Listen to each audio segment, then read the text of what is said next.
Vamos a comenzar entonces con las teorías de química física para la carrera de farmacia. Empezaremos con el tema 1, que es termodinámica básica. En este tema abordaremos los siguientes aspectos de la termodinámica: sistemas termodinámicos, trabajo y calor, calor específico y capacidad calorífica molar, reversibilidad termodinámica y trabajo máximo, primera ley de la termodinámica, energía interna, entalpía, termoquímica, calores de formación, de combustión y de solución, leyes termoquímicas, aplicaciones, segunda ley de la termodinámica, entropía, energía libre de Helmholtz y de Gibbs, trabajo útil, relaciones termodinámicas, sistemas abiertos, potencial químico, equilibrio en sistemas heterogéneos, ecuación de Clausius-Clapeyron, aplicaciones. Como ven, son temas que ustedes han ya estudiado en Química General 2. Nosotros vamos a hacer en este tema un breve repaso y vamos a hacer hincapié tanto en la teoría como en la práctica en aquellos aspectos más importantes para el farmacéutico. Recordamos entonces que la termodinámica estudia los intercambios de energía que se producen en los procesos físicos y químicos. Esta es una parte muy importante de la química, a pesar de tener aproximadamente más de 500 años de su estudio, todavía aún se siguen utilizando las conclusiones arribadas a través de ella y nos permiten, entre otras cosas, estimar reactividad química, constantes de equilibrio. Esto es a partir de propiedades de reactivos y de productos de reacción. Es decir, que tiene una gran aplicabilidad e interés en química. Es más, uno de los aspectos más importantes de la química es la producción y el flujo de la energía. Las reacciones químicas, sabemos, implican cambios de energía. Tanto, por ejemplo, la combustión de nafta, que libera energía, la separación del agua en hidrógeno y oxígeno, que requiere, para que se produzca, requiere un gran aporte de energía. Entonces, el estudio de la energía y sus transformaciones, como decíamos, se conoce como termodinámica. Etimológicamente podríamos decir que termo significa calor y dinamis, potencia. Para hacer estudios termodinámicos necesitamos acotar nuestros sistemas, y estos son los sistemas termodinámicos, es decir, la porción del universo donde nosotros realizamos el experimento. Ese sería nuestro sistema. En estos sistemas pueden ocurrir intercambios de materia y energía entre este sistema y el medio ambiente, pero estos deben ser controlados. Entonces, los sistemas termodinámicos es esta porción del universo separada de lo que lo rodea por superficies reales o imaginarias, fronteras. Y existen diversas clasificaciones de estos sistemas termodinámicos. Podrían ser homogéneos o heterogéneos, dependiendo de que la composición sea uniforme o que no lo sea. Sistemas abiertos, cerrados o aislados, dependiendo del intercambio que se produce entre materia y energía. Abiertos hay un intercambio de materia y energía, en cerrados solo se intercambia energía, y en aislados no hay intercambio ni de materia ni de energía. Acá vemos unas fotos de sistemas termodinámicos en ambas clasificaciones: abierto, cerrado y aislado, y heterogéneo y homogéneo. Para poder definir un sistema debemos conocer las propiedades del mismo. Se utilizan entonces estas propiedades para describir el sistema y se clasifican en propiedades intensivas y extensivas. Las propiedades intensivas es una magnitud independiente de la extensión del sistema. Por ejemplo, presión, temperatura, densidad, etc. Y extensiva, aquellas que dependen de la extensión del sistema, masa, volumen. Otra cuestión que debemos recordar es a qué llamamos función de estado. Las funciones de estados dependen únicamente del estado inicial y final, es decir, no dependen del camino seguido para llegar desde este estado inicial al final. Y matemáticamente corresponden para este tipo de funciones diferenciales exactas. Son funciones de estado, presión, volumen, temperatura, entalpía, entropía, energía libre de Gibbs, entre otros. Y no son funciones de estado el calor y el trabajo. Entonces vamos ahora a abocarnos a repasar las definiciones de trabajo y de calor. El trabajo consideramos un factor intensivo o intensidad, fuerza de directriz del cambio, y un factor extensivo o factor multiplicado por un factor extensivo o factor de capacidad. Y tenemos diferentes tipos de trabajo. El trabajo donde el factor de intensidad será una fuerza y el de capacidad una distancia, la tensión superficial, el trabajo P por P, el de la fuerza electromotriz por carga eléctrica. El trabajo entonces, el producto de una intensidad por un factor de capacidad. El más importante para nuestros propósitos en estos momentos es la expansión de volumen o trabajo que normalmente se denomina P por V, presión y volumen. Cuando existen cambios infinitesimales, la diferencial de este trabajo va a ser igual a menos la presión que se opone por la diferencial del volumen. Esta presión, cuando esta presión externa es constante, entonces el trabajo va a ser igual.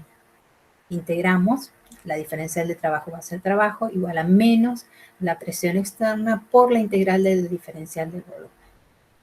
La integral es directa, entonces el trabajo va a ser igual a menos la presión externa por el volumen final menos el volumen inicial. Otro aspecto que vamos a recordar es reversibilidad termodinámica y trabajo máximo. Cuando el pasaje desde una etapa inicial a la etapa final se realiza en infinitas etapas, hay permanentes estados de equilibrio, hay una reversibilidad termodinámica que se denomina. Entonces nosotros habíamos definido que el trabajo era igual a menos esa presión que era constante, la presión externa, por la integral del diferencial del volumen.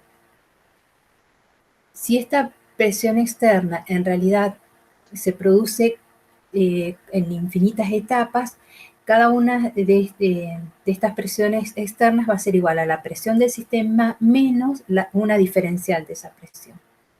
Entonces, esta igualdad la colocamos en la expresión anterior y nos queda que el trabajo es igual a menos la integral de la presión del sistema menos la diferencial de la presión por diferencial de volumen. Entonces, distribuimos este signo integral e integramos en cada una de estas partes y considerando que la integral del producto de las diferenciales es despreciable, nos queda que el trabajo, que va a ser el trabajo máximo, ese que se realiza en reversibilidad termodinámica, es igual a menos la integral de la presión del sistema por el diferencial del volumen. Que si consideramos para un gas ideal, recordamos la ecuación de estado de los gases ideales, que P por V era igual a N por R por T.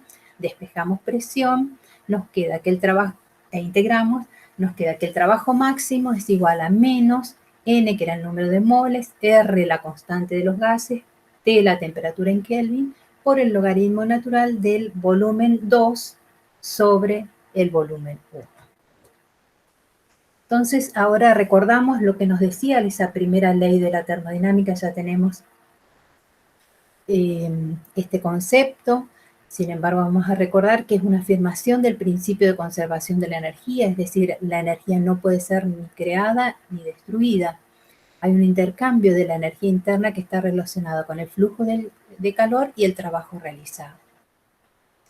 La energía interna de un sistema se define como la suma de las energías de todas las partículas que constituyen los átomos o moléculas que constituyen este sistema.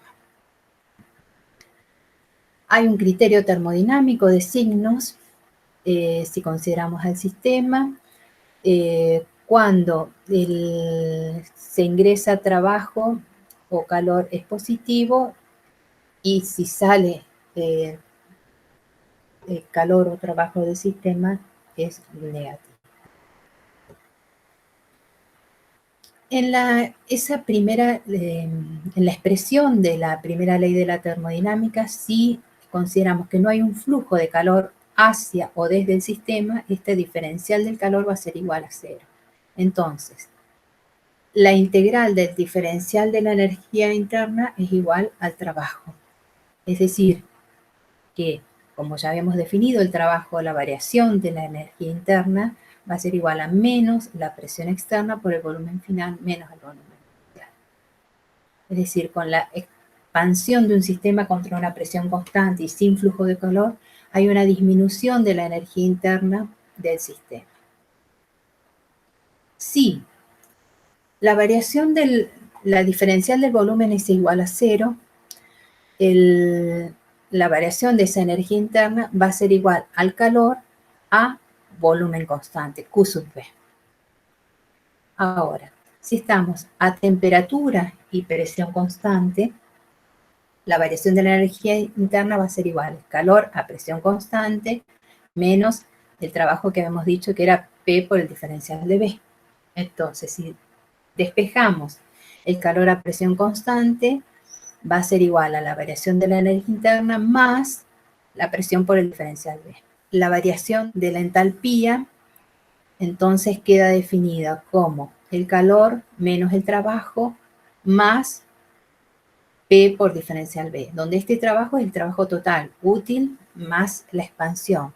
Entonces, en definitiva, la variación de la energía interna va a ser igual al calor a presión constante menos el trabajo útil. Si el sistema no realiza un trabajo útil, entonces esa variación de la entalpía es igual al calor a presión constante, y es lo que nosotros denominamos el calor de reacción. Ese cambio de entalpía, decimos que cuando la reacción se produce a presión constante, recipiente abierto, generalmente decimos a presión atmosférica, el calor de reacción es igual a la variación de la entalpía. Estos calores de reacción pueden medirse experimentalmente, utilizando calorímetros. Hay diferentes clases de calorímetros.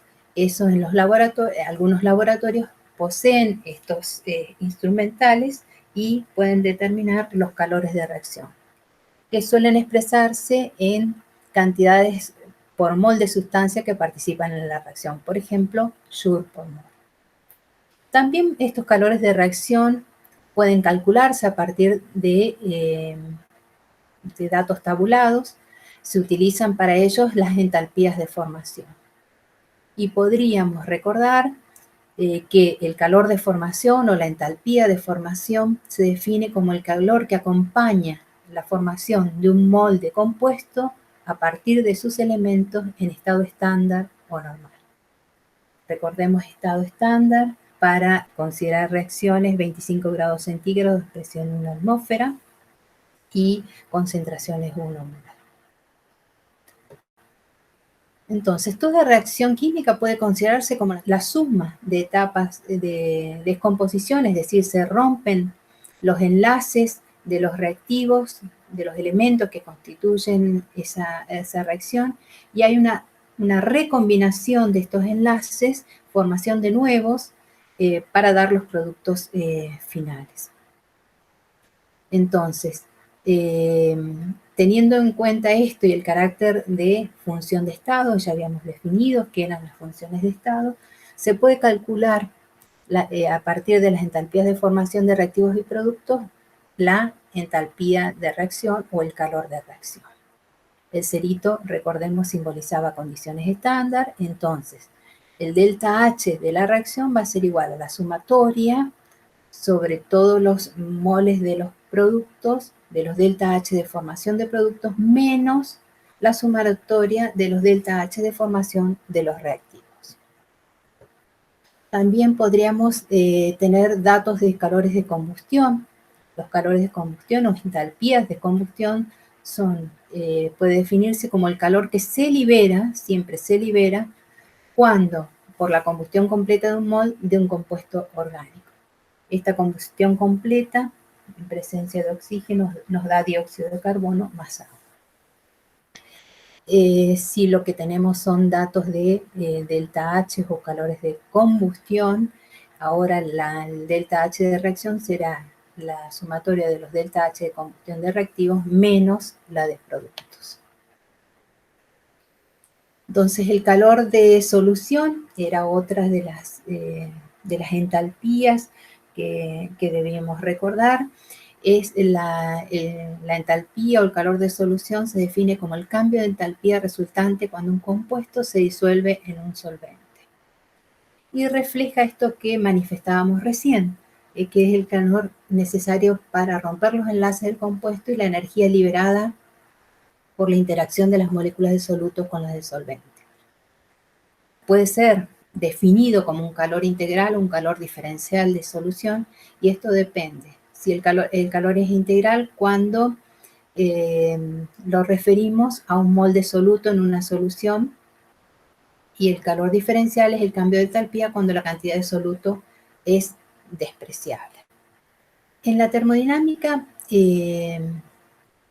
a partir de esta primera ley, considerando ya que hemos definido lo que eran sistemas, propiedades de sistema, funciones de estado, definimos trabajo, definimos calor y primera ley de la termodinámica.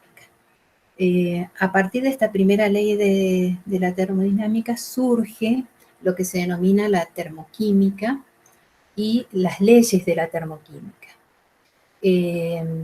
Estas leyes nos permiten trabajar las reacciones químicas como si fueran expresiones matemáticas. Entonces nos permiten poder indagar o calcular calores de reacción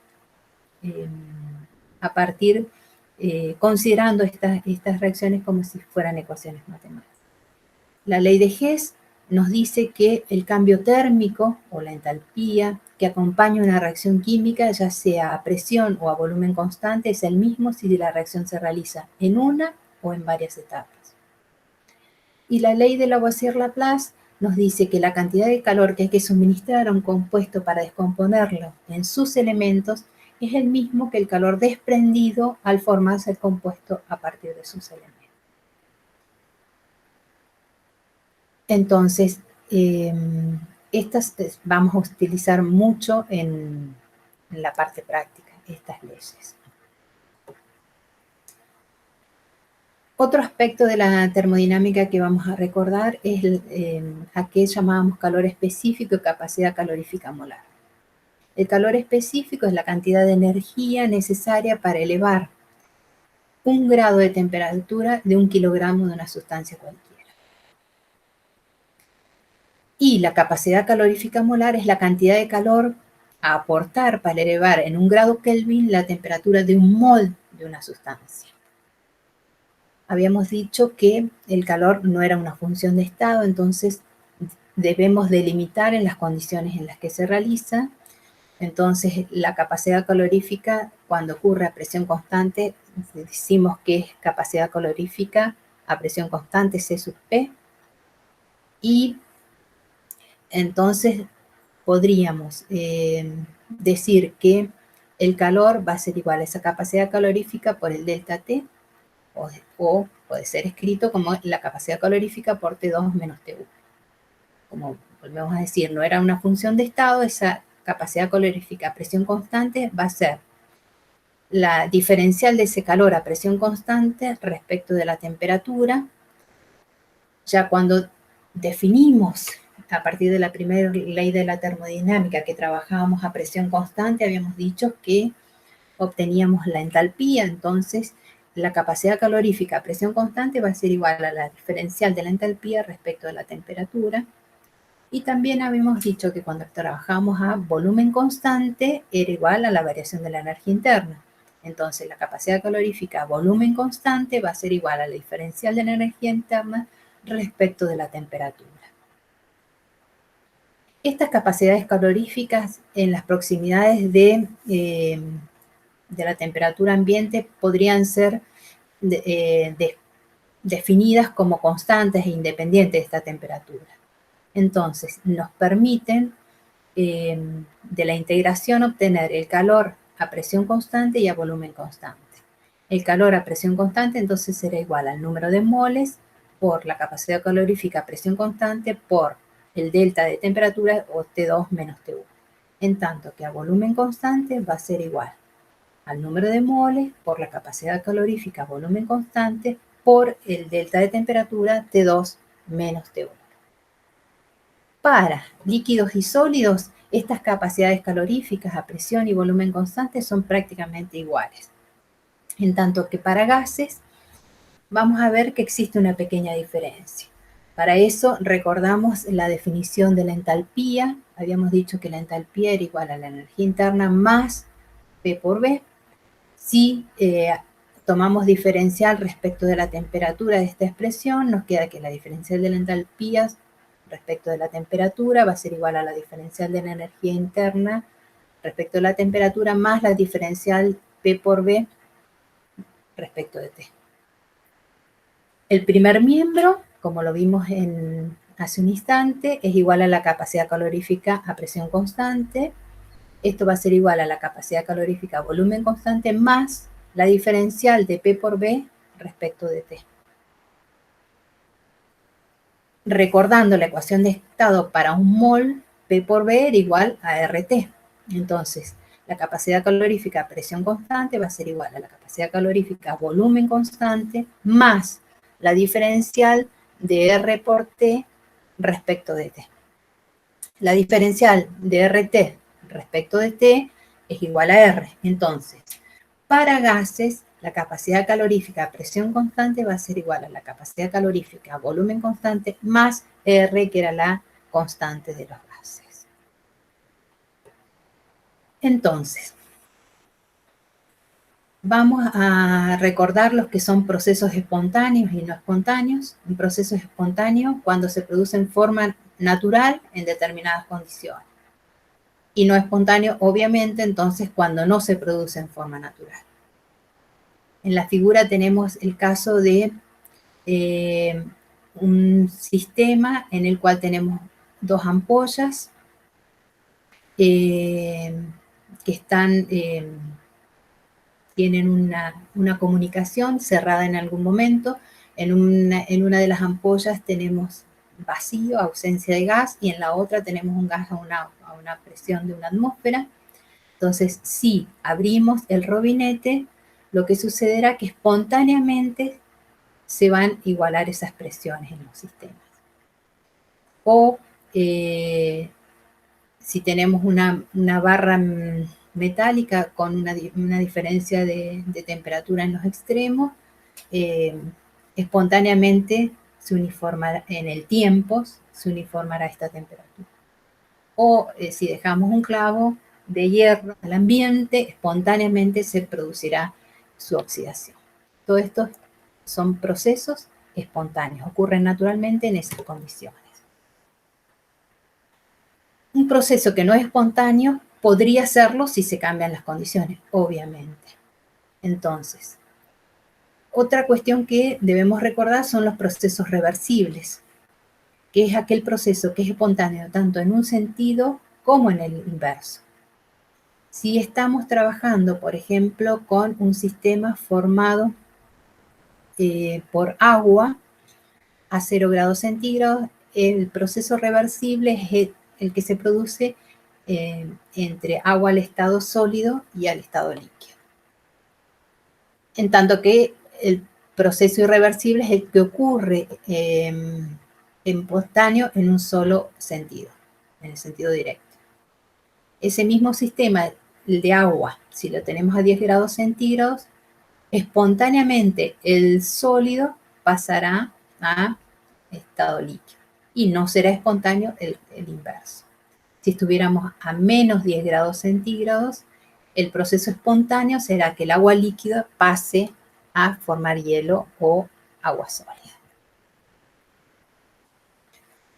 Sabemos que todos los sistemas tienden a minimizar la energía. En principio, podríamos pensar esta entalpía que ya hemos hablado, estos calores de reacción que son un criterio de espontaneidad. ¿Serán espontáneos todos los procesos que no son exotérmicos y no espontáneos los endotérmicos? Un proceso exotérmico, el delta H, será menor que 0. Decimos que todos los casos será espontáneo y el endotérmico, ese delta H mayor que 0, no espontáneo.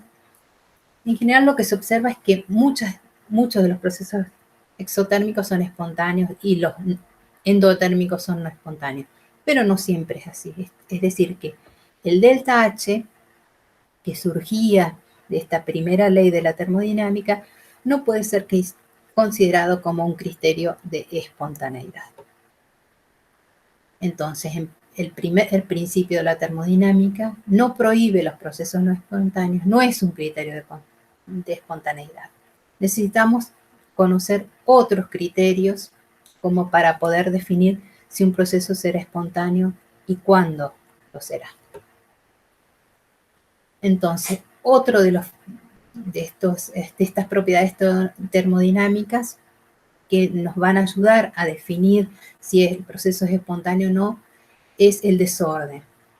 Y se dice o establece el segundo principio de la termodinámica que todos los sistemas tienden a evolucionar hacia el desorden. Entonces, la magnitud termodinámica que nos da idea de esta característica del orden o desorden de los sistemas es lo que se denomina la entropía. La entropía nos da cuenta o cuantifica el desorden de un sistema. Se simboliza con el símbolo S. Es una función de estado. Se le puede asignar, por tanto, un valor de entropía a cada estado. Y su variación al pasar de un estado a otro es independiente del camino. O sea, no depende de este camino para ir desde un estado inicial a un estado final. La entropía, desde el punto de vista estadístico, podríamos definirla como que es una constante por el logaritmo de configuraciones posibles que tiene el sistema. Esa constante es la constante de Boltzmann y el W entonces es la probabilidad o el número de configuraciones, dependiendo de la bibliografía que encuentre. Es decir, aquel sistema que tenga un mayor número de configuraciones tendrá una entropía mayor. Matemáticamente podríamos definir esta entropía para procesos reversibles como que la variación de entropía va a ser igual a la integral de la diferencial del calor respecto de la temperatura. Si estamos en sistemas en los que la presión y la temperatura sea constante, entonces el delta S va a ser igual al calor a presión constante sobre la temperatura. Ya habíamos definido que el calor a presión constante era igual al delta H, entonces, en estos sistemas donde la presión y la temperatura son constantes, la variación de la entropía será igual a la variación de entropía sobre la temperatura.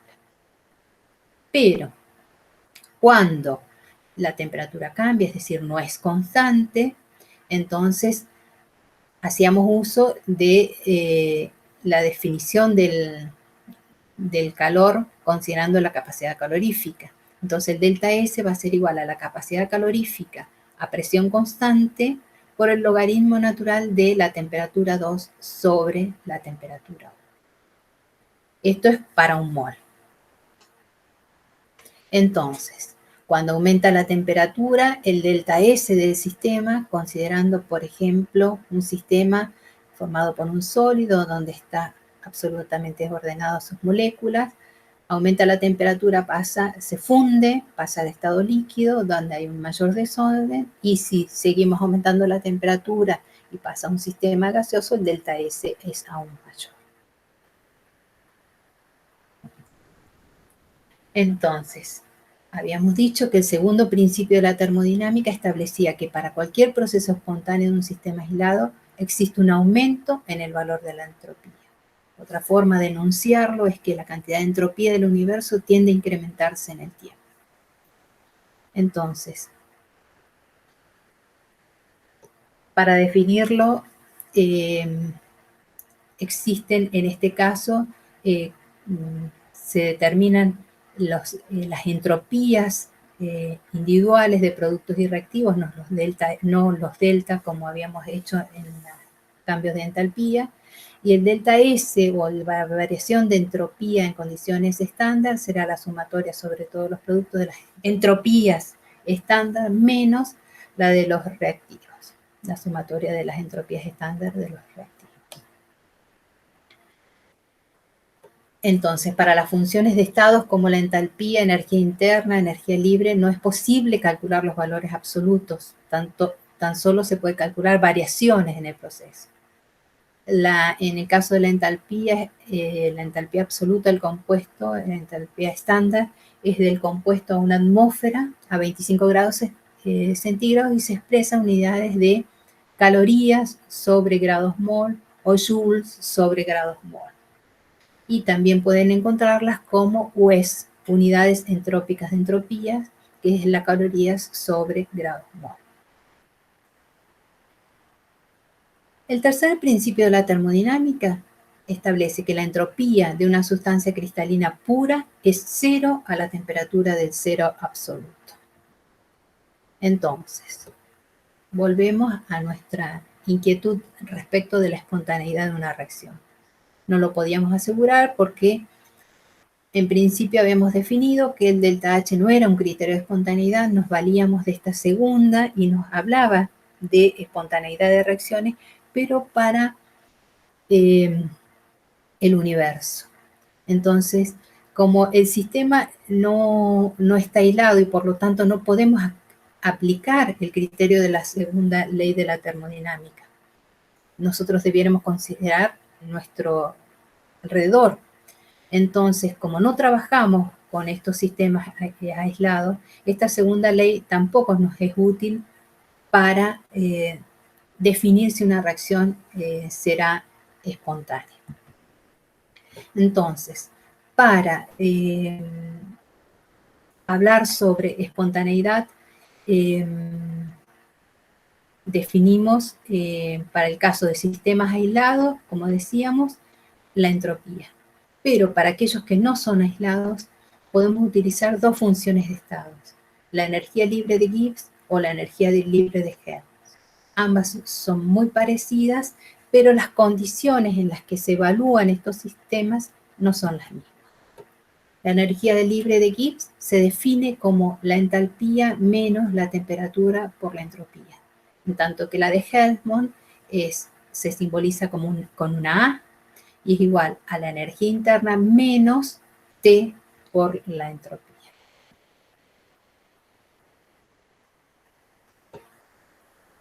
Para que no sea demasiado largo este video, vamos a cortar acá y vamos a retomar con una segunda parte donde damos mayor énfasis a la energía libre de Gibbs y